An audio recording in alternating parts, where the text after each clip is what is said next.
नमस्कार, शुभ सकाळ. सुंदर अशा दिवसाच्या सुंदर अशा शुभेच्छा. मी प्राजक्ता आपल्या एका नवीन ब्लॉगमध्ये तुमच्या सगळ्यांचं खूप मनापासून स्वागत करते. सर्वात आधी जेवणाची तयारी करायची आहे. म्हणजे आज गुरुवार असल्यामुळे ना जेवणाची थोडीफार गडबड आहे माझी.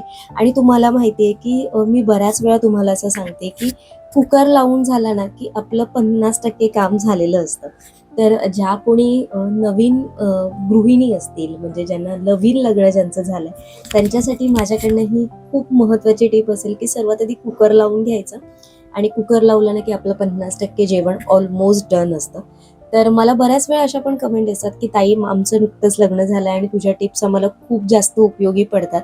आणि बऱ्याचशा अशा मैत्रिणी ज्या मला इन्स्टावर पण DM करतात पर्सनली, आणि आपल्या व्हिडिओ खाली पण कमेंट असतात. तर आज गुरुवार आहे. तर गुरुवारचं रुटीन आज तुमच्याबरोबर शेअर करण्याचा विचार केला. आज गुरुवारच्या दिवशी मी काही प्री प्लॅन केलेल्या गोष्टी वापरणार नाहीये. तुम्ही याच्या आधी बऱ्याच वेळा मला बघितलं असेल, गुरुवारच्या दिवशी मी बऱ्याचशा माझ्या गोष्टी ज्या प्री प्लॅन केलेल्या असतात. म्हणजे मी बऱ्याचशा भाजीची तयारी करून ठेवते, कधी बाकी काही गोडाचा पदार्थ करायचा असेल त्याची तयारी करून ठेवते. अशा सगळ्या गोष्टी करते मी. पण आज मी काहीच तयारी आधी केली नव्हती. तर आज सगळ्याच गोष्टी आजच करायच्या होत्या, आणि साध्या सिंपल पद्धतीने तुम्ही जर मेनू ठरवलेला असेल ना, तर तुम्हाला ते काम करणं खूप सोपं जाईल. तर मी कुकर लावून घेतला. आणि ना इथे बघा, माझ्याकडे फ्रीजमध्ये कारली आणलेली होती, आणि या ज्या मिरच्या असतात ना लांबवाल्या, या भरायच्या मिरच्या आहेत. पण ना या मला अजूनही कशा घ्यायच्या त्या कळलेलं नाहीये. म्हणजे जेव्हा मार्केटमध्ये देतो ना, तेव्हा भाजीवाले जे कोणी असतात ते सांगताना हे सांगतात की या तिखट असतात किंवा तिखट नाही आहेत म्हणून सांगतात, पण त्या तरी देखील तिखटच निघतात. तर त्या वॉश केलेल्या नव्हत्या, म्हणून मी त्या पाण्यात बुडवून ठेवल्या. आणि आज कॉर्न पण मला हवाय, तर मी आज विचार करते कॉर्नचा पोळा करू की भजी करू, असं काहीतरी डोक्यात चाललंय. पण सर्वात आधी तो सोलून घ्यायचा हा एक मोठा टास्क होता माझ्यासाठी. त्याचबरोबर इथे एका साईडला मी चपातीचं पीठ मळणार आहे. तर आज चपाती करू की पुऱ्या, म्हणजे असं चाललंय माझं. मी जर पोळा केला तर मी विचार करते की मग चपात्याच करेन.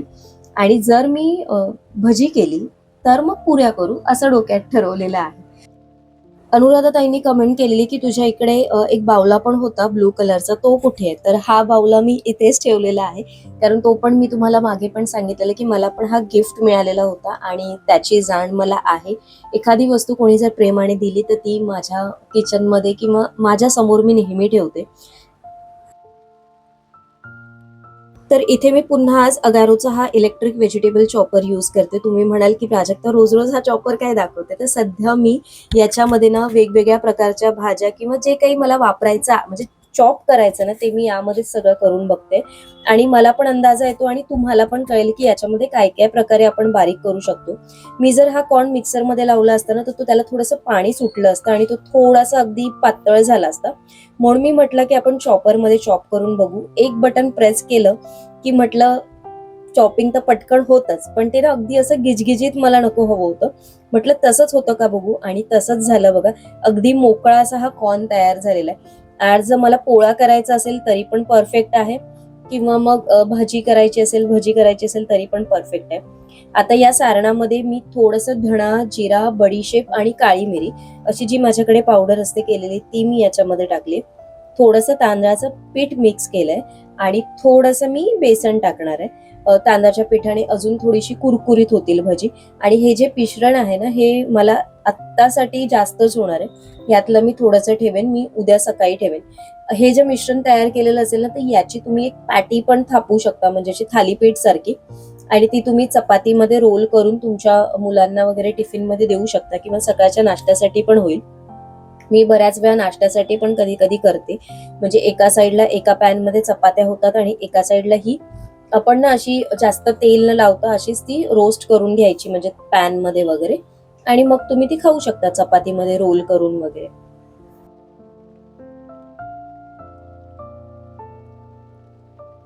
आज मिरची आणि कारलं. तर मिरची आज करायची नाहीये मला.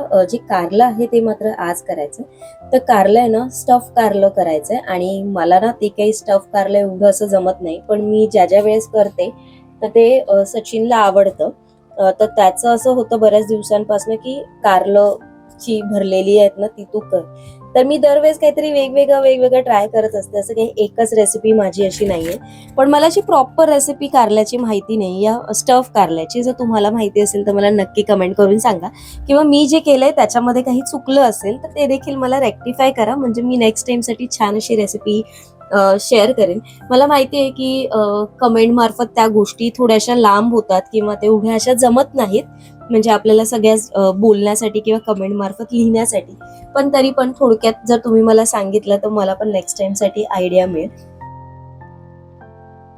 आता सर्वात आधी या मी ज्या मिरच्या घेतल्यात ना, या मी मध्ये स्प्लिट करणार आहे, म्हणजे सुरीच्या याने ना ते मधोमध कापून घेणार आहे. तुम्हाला जर तुकडे करून जर करायचे असतील किंवा पूर्ण स्प्लिट करून करायचे असतील तर करा.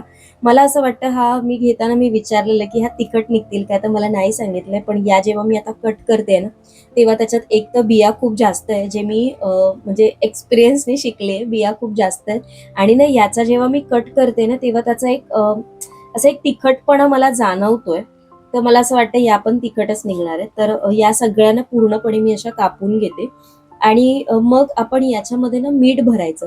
मीठ खूप जास्त पण भरायचं नाही, अगदी थोडंसं मी मीठ टाकणार आहे. आणि आतमध्ये आपल्याला याच्या जेव्हा आपण चीर मारतो ना, तिथे मीठ भरायचं. आणि मग आज रात्रभर या अशाच ठेवून द्यायच्या बाहेर. आणि नंतर मग 1-2 दिवसासाठी मी त्या फ्रीजमध्ये ठेवणार आहे. म्हणजे याच्यामधला जो तिखटपणा एक्स्ट्राचा असेल ना, मिठामुळे तो पूर्णपणे निघाला जातो. आणि मग जेव्हा आपल्याला खायचे असतील तर तेव्हा तुम्ही बेसनमध्ये डीप करून ते डायरेक्ट डीप फ्राय करू शकता, किंवा मग स्टफ करू शकता, जसं खोबरं आणि शेंगदाण्याचं वगैरे जे सारण असतं ते स्टफ करा, किंवा बटाट्याचं इव्हन तुम्ही सारण करू शकता. बटाटा वाटाण्याचं सारण जे समोसाचं करतो ना, ते करून मग तुम्ही डीप फ्राय करू शकता. तर अशा वेगवेगळ्या पद्धतीने या करता येतात. आणि सकाळच्या टिफिन बरोबर म्हणजे तोंडी लावायला जर काही हवं असेल, एखादी भाजी न आवडती असते, कधीतरी होतं, म्हणजे एखादा दिवस तर असा होतोच की एखाद्या दिवशी माझी आवडती भाजी नसते आणि एखाद्या दिवशी सचिनची आवडती भाजी नसते. तर मग त्यावेळेस काहीतरी एक वेगळं काहीतरी असावं, म्हणून मग या मिरच्या. तर स्टफ कारलं करायचंय, त्याच्यासाठी कारलं पण मी मध्यभागी चिरून घेतलंय आणि याच्यामधल्या ज्या काही बिया आहेत त्या काढून घेतलंय. ऍक्च्युली जे व्हाईट कलरचं जे कारलं असतं ना, म्हणजे थोडंसं व्हाईट असं नाही म्हणता येणार त्याला, थोडासा कलर लाईट असतो, म्हणजे असं पोपटीसर मध्ये लाईट कलर येतो ना, ती वाली कारली असतात ना, ती थोडीशी कमी कडू असतात. मग ती भरीत करण्यासाठी ती छान असतात, तर मी पण करते त्याचं कधीतरी. पण याचं थोडंसं कडूच होतं कारलं, मी काढलं शेवटी कडूच असतं कितीही काहीही म्हटलं तरी. तर याच्यामध्ये पण सेम प्रोसेस करणार आहे बघा मी. याच्यामध्ये पण थोडंसं ना मीठ आतमध्ये लावून घेणार आहे. आणि तुम्ही माझ्या भाजीच्या रेसिपीमध्ये पण बघितलं असेल, मी लिंबू आणि मीठ असं दोन्ही लावते. आज माझ्याकडे लिंबू नव्हतं, माझ्याकडे ऑलमोस्ट लिंबू संपलं, फक्त अर्ध लिंबू होतं. पण ते अर्ध लिंबू मी ठेवलंय, म्हटलं राहू दे. अगदीच लिंबाचा साठा घरातनं कसा हे करायचा, कधीतरी लागतं एमर्जन्सीला. म्हणून मी यामध्ये ना चिंच टाकून घेते बघा, थोडीशी आंबटपणासाठी. म्हणजे थोडंसं म्हटलं आंबट ते असेल तर छान लागेल टेस्ट, आणि थोडासा कडवटपणा पण याचा कमी होईल. म्हणून थोडं थोडं जी चिंच होती ना, ती आतमध्ये पूर्णपणे भरून घेणार आहे मी. आणि मग आता आपण हे ना वाफवून घ्यायचे, स्टीम करायचे. एक 7 ते 8 मिनिटासाठी आपण हे स्टीम करायला ठेवायचे.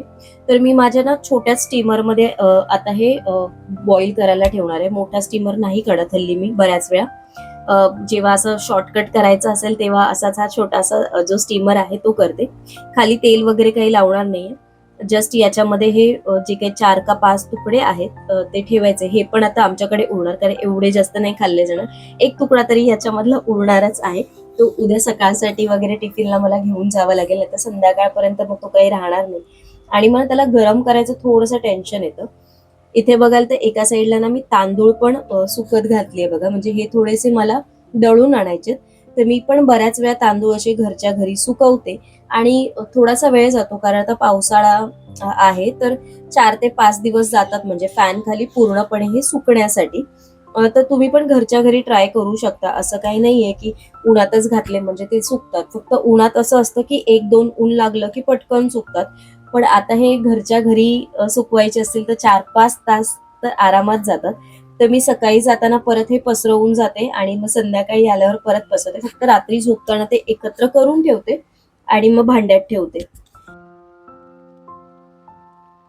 पालकची पेस्ट जी होती आपल्याकडे केलेली, तर त्याला पण आता 4 दिवस होतील, तर ती किती दिवस जास्त ठेवू नये म्हणून मी सकाळसाठी मग ती भाजी करून घेणार आहे त्याची, पालक पनीरची. आणि म्हटलं थोडीशी ग्रेव्हीने आपण चपात्या करून घेऊ, कारण चपात्याच माझ्या ठरल्यात. मी ऍक्च्युली विचार करत होती की पुरी करायचा, पुरी आणि मग भजी, पण मग दोन्ही दोन्ही खूप जास्त तेलकट होईल, म्हणून मग मी विचार केला की चपात्याच करू, म्हणजे या पालकाच्या. आणि मग जी आपण जे कॉर्न कापून वगैरे ठेवलेला कट करून त्याची भजी करू, त्याची मग वडी नको करू. एका साईडला माझं कुकर पण झालेलं आहे. थोडंसं मल्टीटास्किंग जर आपण काम केलं तर काम वेळेत पण होतं आणि लवकर देखील होतं. आज या चपात्या ना फुलके करणार आहे मी, चपात्या करणार नाही. तुम्हाला 2-3 वेळेस मी चपात्या करताना दाखवल्या. आज फुलके करणार आहे, त्याच्यामुळे ते डायरेक्ट गॅसवर शेकले जाणार आहे. मी पहिला बऱ्याच वेळा करायची, पण नंतर मग तुम्ही म्हणजे जसं मला सजेशन्स दिलं की डायरेक्ट गॅसवर वगैरे करू नये म्हणून, तर त्याच्यामुळे मग मी गॅसवर करणं बऱ्याच वेळा बंद करते. म्हणजे 15 दिवसातून एकदा किंवा दोनदा माझ्याकडे अशा चपात्या होतात. एकदाच तुम्ही म्हणू शकता, दोनदा पण नाही होत. आणि आज ह्याच्यावर मस्त असं गरम गरम तूप लावलं ना की याची टेस्ट खूप छान लागणार आहे. तर आता हे जे आपलं कारलं आहे ते स्टीम बऱ्यापैकी झालंय, आणि यातली जी आतमध्ये चिंच होती ना ती मी काढणार नाहीये, ती तशीच ठेवणार आहे. तर सारणासाठी मी ओलं खोबरं घेतलेलं आहे. याच्यामध्ये दाण्याचा कूट ऍड करायचा आहे. याच्यामध्ये तुमच्या आवडीनुसार तुम्ही स्टफिंग करू शकता, असं काही नाही. तीळ वापरायचे असतील तर तीळ वापरा, गुळ वापरा, साखर वापरा. साखरपेक्षा मला असं वाटतं गुळ वापरलेला चांगला. थोडंसं मी मीठ टाकलंय, मीठ किंचितच टाकणार आहे कारण आपण कारल्याला मीठ लावलेलं आहे. थोडीशी कोथिंबीर टाकली, हळद टाकलंय आणि घरचा मालवणी मसाला टाकलेला आहे. सगळं मिक्स केलं आणि हे मिक्स करून थोडंसं हातानेच मिक्स करायचं, कारण ते जो आपला खोबऱ्याचा ओलावा असतो ना तो याच्यामध्ये छान असा मिक्स होतो. मग वेगळं काही आपल्याला तेल किंवा पाणी वगैरे ऍड करायची गरज नाही. आणि तसं पण शेंगदाण्यामुळे थोडासा तेलकटपणा असतोच असतो. तर आता आपण हे सगळं सारण आहे ते कारल्याच्या भाजीमध्ये स्टफ करून घेणार आहे. आणि पूर्णपणे व्यवस्थित भरा, आणि हे बाहेर येणार नाही. बरेच जण त्याला दोऱ्याने वगैरे असं रोल करतात आणि मग परत स्टीम पण करतात. काही जण हे रोल करून डायरेक्ट शॅलो फ्राय वगैरे करून घेतात किंवा असं ग्रेव्ही वगैरे टाईप करतात. पण मी असं काही करणार नाहीये. मी नॉर्मल जस्ट याला एक फोडणी देणार आहे आणि मग हे आपण शिजवून घ्यायचं. म्हणजे ऑलरेडी ते शिजवलेलं असतं, फक्त थोडंसं आपल्याला क्रिस्पी करून घ्यायचं. जेवढं तुम्ही क्रिस्पी कराल तेवढं हे खायला खूप छान लागतं. तर आता बघा, ऑलमोस्ट मी ना त्याची चिंच होती ना ती पूर्णपणे सगळीकडे पसरवून घेतली आणि मग हे स्टफ करून घेतलंय. आता कारल्याला फोडणी देण्यासाठी मी इथे तेल गरम करायला ठेवणार आहे. एका साईडला मी भजी करण्यासाठी तेल गरम करून ठेवणार आहे. दोन्हीकडे मी एकत्रच ठेवणार आहे. आणि आज मला माझं 1 तासाचं काम होतं मॅक्स टू मॅक्स. तिथे मला जवळपास 2-2.5 तास जास्तच गेलेले आहे, आणि त्याचं कारण तुम्हाला व्हिडिओच्या शेवटी कळेल. व्हिडिओ बघताना तर तुम्हाला कळणार नाही, पण व्हिडिओच्या शेवटी मी तुम्हाला सांगणार आहे की का एवढा उशीर गेला. म्हणजे हार्डली 1 तासच माझं जेवण होतं, कारण तुम्ही बघितलं असेल तर प्री प्लॅन असं काही नव्हतं. तरी पण मेनू अगदी साधा सिंपल सोपा होता, आणि तरी पण एवढा जास्त वेळ का गेला. तर मी तेलामध्ये थोडासा कढीपत्ता वरून टाकणार आहे, आणि आपण ही जी कारली घेतलेली ना ती याच्यामध्ये टाकायची आणि एक वाफ काढायची. वाफ काढली की परत उलटून परत त्याला वाफ काढायची, आणि अगदी काही मिनिटातच आपली ही कारली तयार होतात. आता एका साईडला आपण भजीसाठी तेल गरम करायला ठेवलंय, तर याच्यामध्ये अगदी छोट्या छोट्या भज्या मी टाकणार आहे. आणि छोट्या छोट्या भज्या कॉर्नच्या खूप क्रिस्पी होतात आणि खायला पण खूप छान लागतात.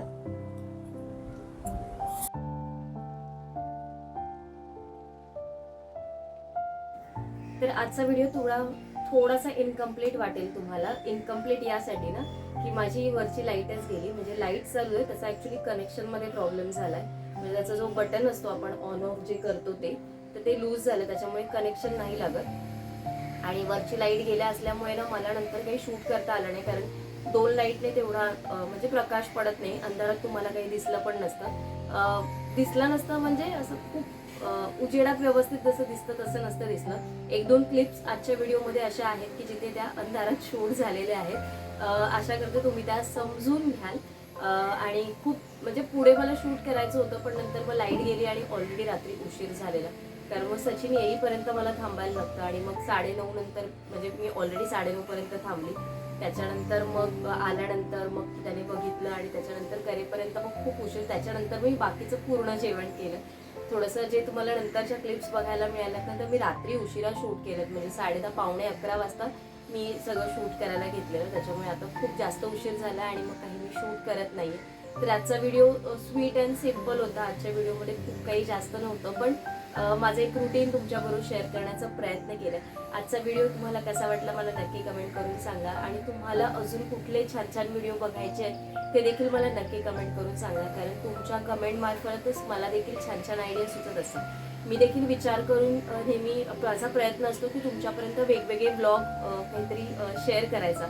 वेगवेगळे मग एखाद्या किचनमधल्या रेसिपीज असतील, किंवा मग एखादा डेली रुटीनमधला काही वेगळा थॉट असेल, किंवा ज्या मी काही गोष्टी करत असेल त्याच्याबद्दलच्या काही गोष्टी असतील, या अशा तर मी तुम्हाला कमेंट मार्फत म्हणजे माझ्या व्हिडिओ मार्फत सांगत असते. पण तुम्ही जर कमेंट मार्फत मला जर एखाद्या व्हिडिओचे टॉपिक्स किंवा काही विषय सुचवले तर ते मला देखील खूप युजफुल असतील. तर येणाऱ्या ब्लॉगमधनं मी छान छान ब्लॉग तुमच्याबरोबर असेच शेअर करणार आहे. तोपर्यंत अजून चॅनलला सबस्क्राईब केलं नसेल तर लाईक करा, शेअर करा, सबस्क्राईब करा. व्हिडिओ थोडा जरी आवडला असेल तर लाईक तर तुम्ही करता, त्याचबरोबर कमेंट करून कमेंटचं जर तुम्ही सेक्शन स्वाईप केलं तर तिथे एक हाईपचं बटन येतो, हाईप पण करा, म्हणजे हा व्हिडिओ आपला जास्तीत जास्त लोकांपर्यंत पोहोचेल. उद्या एका छानशा ब्लॉगमध्ये दुपारी 1 वाजता भेटेल. तोपर्यंत सगळ्यांना Shri Swami Samarth. Bye bye, take care.